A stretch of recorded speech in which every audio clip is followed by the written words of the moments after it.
If you find it impossible to meditate because your mind just won't stop wandering, listen in and I'll teach you a simple meditation strategy for when my mind gets hijacked and it's hard to focus. One of the first things I do isn't change my diet or look outside myself for another app.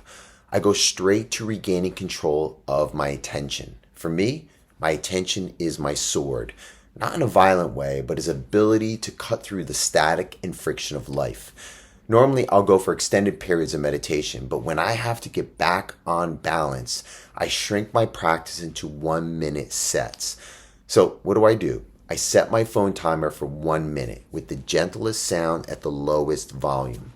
When the timer goes off, I open my eyes and gently hit the repeat button and I begin again. Some days I'll do 2 or 3 sets, other days I'll do 15 or 20, but it's always in 1 minute sets. That's where there's no pressure, just focusing for 60 seconds at a time. Now, during that minute, the real challenge isn't staying with the breath. It's noticing when I've left it. See, every time my attention gets grabbed by a thought or a sensation, I simply name it. If it's a thought, I say to myself, thinking. If it's a sensation, I say, feeling. And the moment I do that, I'm no longer inside the thought or feeling, I'm observing it. That instant of space is all I need to return my breath without judgment. Now, here's a bigger reason why I do this for myself and why I teach it to my patients. By integrating these 1 minute come back to breath meditations throughout your day, what you're actually doing is interrupting habitual patterns.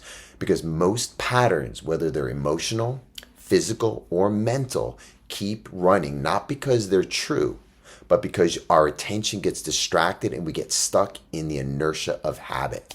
So when you stop and do this practice at set times in your day, you're breaking that unconscious loop. You're course correcting your internal coordinates. It's like driving on the highway. If you're not paying close attention, you might drift just slightly, and instead of heading toward California, you suddenly find yourself way off course in North Dakota. These 1 minute resets keep you from veering too far from direction that you're really wanting to go. And this isn't just about meditation. This touches everything: your diet, your lifestyle, your exercise, your habits, and your recovery. It all flows back to where your attention is placed, because your attention directs your life.